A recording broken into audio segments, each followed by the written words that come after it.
Hey guys, what's going on? Rob here.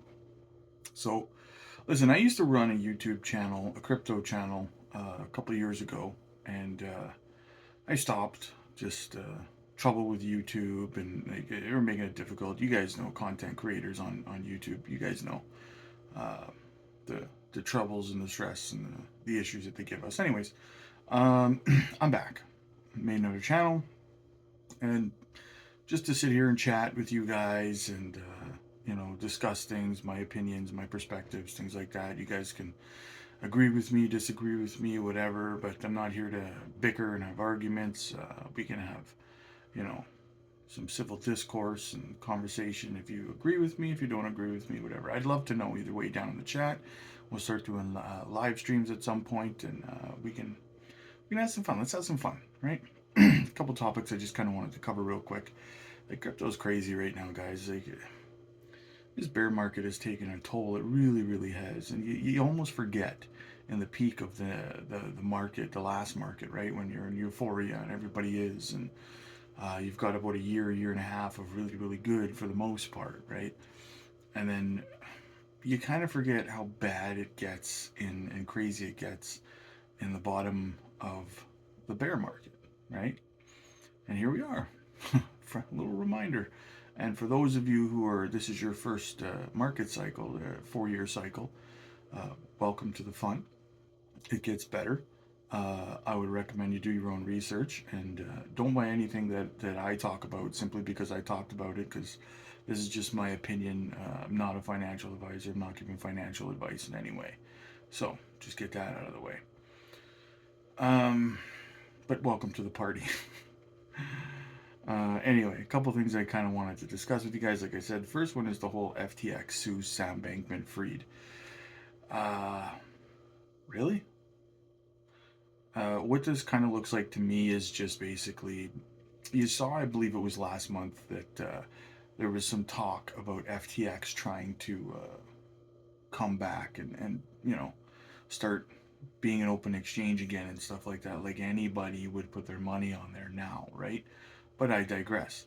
That's what they were talking about. Some of you recall it, some of you don't. But after everything that had happened with FTX, if you don't know what happened with FTX, then I would recommend you go read about it. You can't miss it. Check it out on Twitter, all that fun stuff.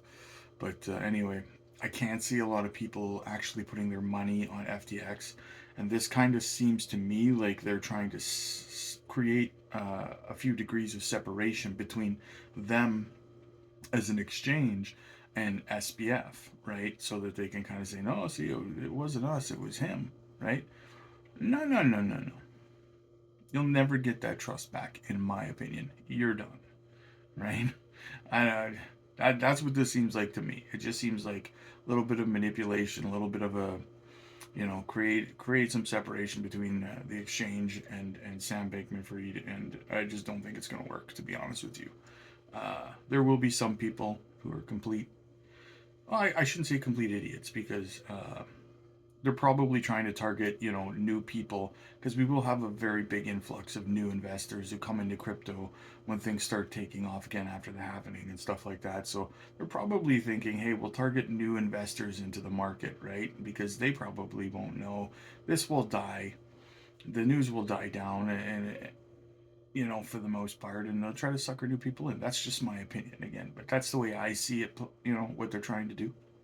Anyway, the next is the whole ledger situation. Now, for me, uh, from my understanding, and I could be wrong, so I mean, correct me if I'm wrong, but from my understanding, from everything I've seen and read, uh, you can opt out of it. You don't have to participate, and for me, this doesn't change anything for me. I'm still gonna use my ledger. Now I'm not sponsored by Ledger or anything like that, guys. So obviously, so don't don't think that I'm not making any money by saying that. They're not paying me to say that, but I find Ledger convenient. I'm obviously not going to opt in for their new program, so to speak. But I will continue to use my Ledger. I recommend, if you're new to crypto, I do recommend you get yourself a Ledger or some sort of cold storage wallet. It doesn't necessarily have to be Ledger. Again, I'm not paid to talk about them, but just get yourself some sort of cold storage wallet to keep your crypto on. Don't keep it on exchanges, guys. Not your keys, not your crypto, right? Algorand FUD that was going around with the whole. This one was really bothering me. Now, for one, it's because I do, for transparency, I do hold a rather large bag of Algorand. I've been DCAing an algo for quite a while, so I have a nice big bag of it, and I'm not sponsored by them, but I think it's just a good project. I really do. I believe in it, and that's why I carry so much of it. And at the end of the day, uh, with the SEC, like a lot of people were confused. They said, "Oh, well, Algorand's a security now." No, no, it's not. It's not a security just because Gary and the SEC, name dropped it in a lawsuit against an exchange that had nothing to do with Algorand, right? They're just that's their sneaky little backdoor way into trying to label cryptos as securities. Is there's dropping like 8 or 9 into a lawsuit against an exchange or something like that, and saying, "Oh, these ones are," and then if they settle, it's like, "Oh, see, this exchange thought that they were securities, so that's why they settled because they thought they were selling." That doesn't make Algorand a security. Okay, Algorand is not officially a security. Um, for it to be officially labeled a security, they actually have to prosecute in court. They have to actually go after and win a case against Algorand, the company, to for Algorand to be a security. They can't just because they said it doesn't make it so, right? Gary was even told by Congress there. I can't remember which one told him, but Gary, just because you say it doesn't, your opinion isn't the law, right? So that's the thing some people are misunderstanding. Gary's going around saying things. Whatever Gary says doesn't mean that what he says is law. They actually have to go through a court case and win against Algorand for Algorand to be a security. Just so we're clear on that. Again, not financial advice. Um, and then we got Binance leaving Canada. I know it's kind of like a week ago or whatever. I'm in Canada, so it affects me, right? And I liked Binance. To It was my primary exchange, so I'm a little PO'd about it. But I mean, what are you gonna do? It is what it is. Now, the reason that they left Canada was apparently they're having some issues with the Canadian regulators in return or in terms of or in relation to uh, stablecoin regulation. It had nothing to do with anything else, from my understanding. And it's no surprise, the banks, they don't want stablecoins, right? Because they don't want you to hold your money in a stablecoin and stake it and get whatever the exchange 3, 4, 5, 6, 7%, whatever the exchange is offering, or wherever you're keeping it is offering, because the banks don't offer that. They'll offer you 0.001% on your money in their account, and then they take your money. You all know. Then they lend it to other people, or they just go under and you lose all your money. I digress. Um, but that's what the banks want, right? They want those fees. They can't compete. So I don't see how it's legal. It's kind of a weird thing where, like, because if any other, as far as I know, it's not legal for any industry, for any company in any industry to kind of create a monopoly on a market. You have to be competitive, and banks obviously don't want to compete, right? Now, I'm not saying that they're at the end of the day, they're businesses, right? They are. They're businesses. Your screen went blank on me there. And they just don't want to compete. That's just the way that it is, right? So they're attacking, and we're in the first day, or then they fight you phase, right? Uh, what are you gonna do? All we can do is grin and bear it, guys, right? We got to vote, right?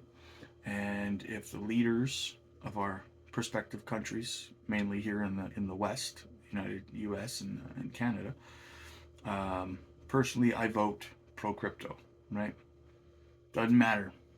If you're for crypto, I'm voting for you. If you're not, later, Gator. You got to go.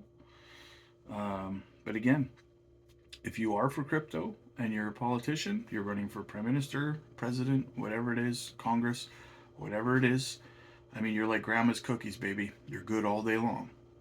Now, oh, and also apparently Binance, they lost three banks out in Australia as on and off ramps. I don't really know what's going on in Australia, why this is happening.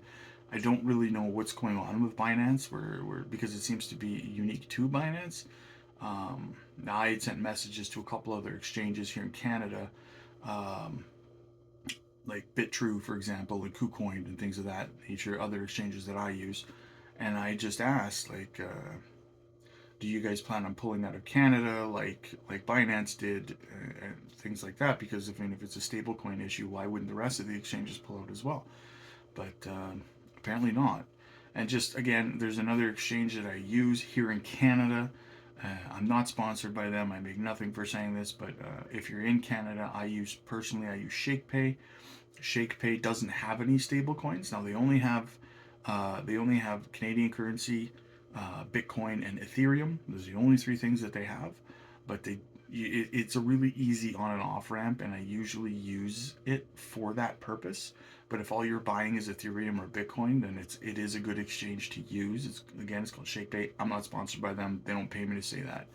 But I'm just saying they don't have stablecoins, so they won't run into that kind of issue with the regulators. So you just go straight from your Canadian currency to Bitcoin or Ethereum, and when you're selling it, you go right back to Canadian currency again. No stable coin in between. So there's that. Again, not sponsored, not paid. Um, Now, I wanted to end things kind of with a little story. Now, I got a buddy, and he lives out east, and he recently discovered about a month and a half ago crypto, and he called me asking me about it. We had a video call, and because he knew that I was heavy into it and stuff, and so I answered a lot of his questions and helped them avoid a scam. When it came to a copy pro trader, send us your money and we'll double it and send it back to you, kind of thing, right? Um, but then I explained a few things to him, and I gave him a list of about 7 or 8 projects that I'm bullish on, and that I felt that he should go and go away and do his research on, read about them, spend some time, and kind of develop his own opinion on them, and check out a couple other projects in the same category in the cryptoverse. But so I did. I told him, and I'll name them. And guys, I'm not telling you to go buy these, okay? But these are just projects I'm bullish on. I told him, go look up Gala, go look up Sandbox, go look up Algorand, go look up HBAR, go look up XRP, go look up Cardano. Um, what else? A couple others, but anyway, just short list, right? And I said, go read about them, right, and tell me what you think. And funny story, he's actually in the Navy, and he's been there for a very long time, and so I guess one of his commanding officers is really high up and makes some decisions, and they're having a lot of issues from the way he explained it to me, the way I understood it, they're having a lot of issues in terms of information saving, transferring, and things like that, like personnel files, inventory files, things of that nature. And he did a lot of research on Fetch AI, because I told him about Fetch AI and SingularityNet as well. And apparently, he just went down a rabbit hole with it, you guys. It was hilarious. When he called me back last night about it, like a month and a half later, he's just like, it looked like he hadn't slept in must have been 3 days or something, right? It was hilarious. He's like, his hair's a disaster. And he's just saying, "Oh, I'm down the rabbit hole, Rob. I'm down the rabbit hole."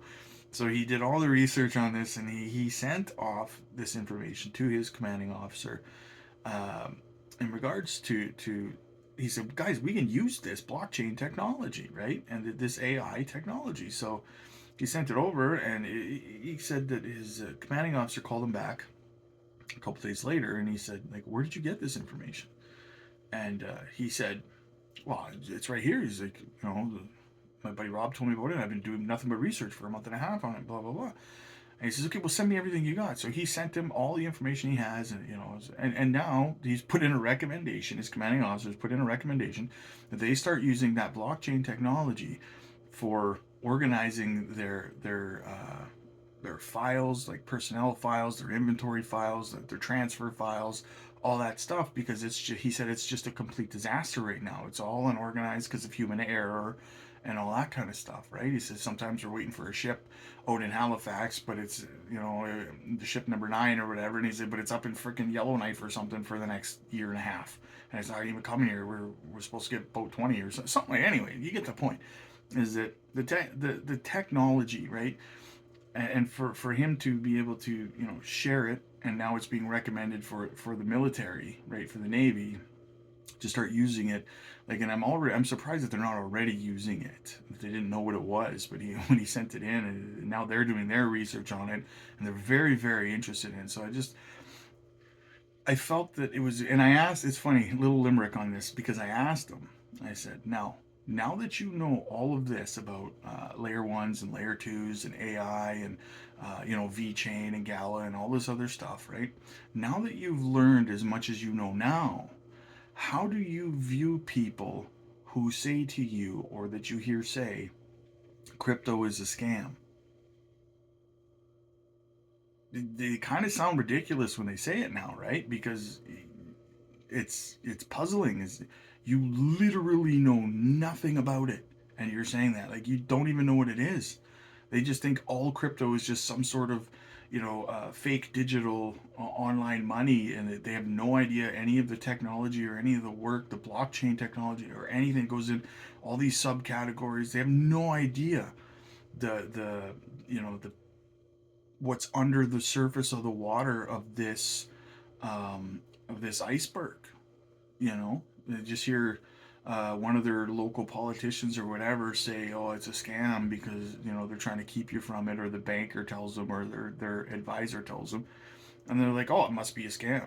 But like, because people are lazy, it's just who we are, right? So anyway, I thought that was a fun little story, guys. Little laugh about it, and but that's why you got to inform people, right? Like, look what happened. I just told a buddy about it who just wanted some information, and he just went down this rabbit hole. He just became addicted to researching it once he got a taste of it. And now we're looking at the military starting to the Navy starting to look into how they can utilize the blockchain and AI technology with their stuff. So just it's interesting how things snowball, guys. um, but I just wanted to end with that. Again, guys, I'm not a financial advisor. Don't go buy any projects I talk about just because I talked about them, right? Research them and stuff like that. And yeah, like if you like to have a chat, and I'm looking to grow a community here where we can all just kind of communicate. Blah blah blah. I'm not gonna ramble on here, but shoot me a like, guys. I'd really really appreciate it. Comment down below if you agree or disagree with anything that I said. I do read the comments. I will respond. Um, Keep an eye out for scammers and stuff like that. We're just getting started, but you know. Anyway, have a good one, guys. We'll see you tomorrow.